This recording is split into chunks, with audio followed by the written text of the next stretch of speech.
welcome back to the channel. This is Pixel Retouch Academy. My name is Biggs and welcome back to Photoshop. So today's video we'll be looking at how to change studio background, how to manipulate studio background, and I want this one to be quick because it's a beginner lesson. Alright, so we have our image right here and you can see it's a very beautiful image, and in changing studio background you need to make sure that something stand out, the subject actually stand out from the background, and you need to also take your shot so that it will make the image pop out whenever you switch background and also match the lightning easily. Okay, so that's what we're going to be doing, and if the lightning does not match, we're going to actually match it. So this is just the first step. Okay, so now what we need to do is to select the subject. So I'm going to come here, let's just duplicate, let's unlock this layer, Ctrl J to duplicate, and then go to select. Alright, so our subject is putting on white, so that will make it very easy for us. So you can actually zoom in and see if you selecting all. I'm just going to quickly select the ones that is not selected. So go down shift and then just copy a few things and make sure some things are present inside. So just for the tutorial I'm just going to continue. Now what I just need to do is to hit Ctrl J. I'm going to duplicate the layer, and if you want to use the shadows, if you feel it's important, you can copy it as well, but let's see if it's important in the one we want to use.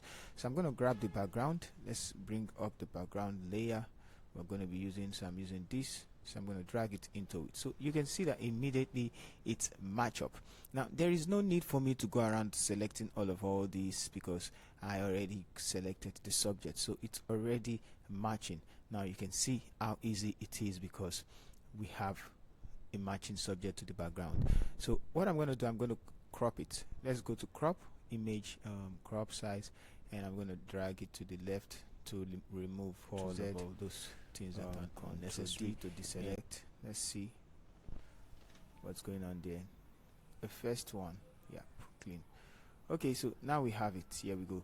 So what we need to do next is, if it's not matching the background of which is matching already, and I'm just going to add a little contrast. Let me take this up, add some contrast, brightness and contrast, clip it to it and add contrast. Okay, so now it's red. We can even brighten the subject up to make it match the more. So here we go. Now we can erase. Let's take it out from this down part like this. Place a reflection, so let's do reflection, Ctrl J, and then I'm just going to come here, change the subject upside down like this, and hold down Ctrl, make this side and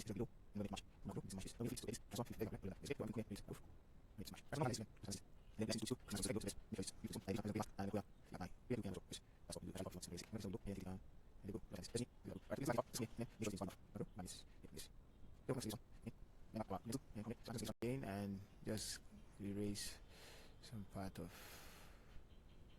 I don't want to see that. Yep, do something like this, and there we go with our reflection. So if you feel it's too much, you can actually clean and like that. So I like it like this, and that's all for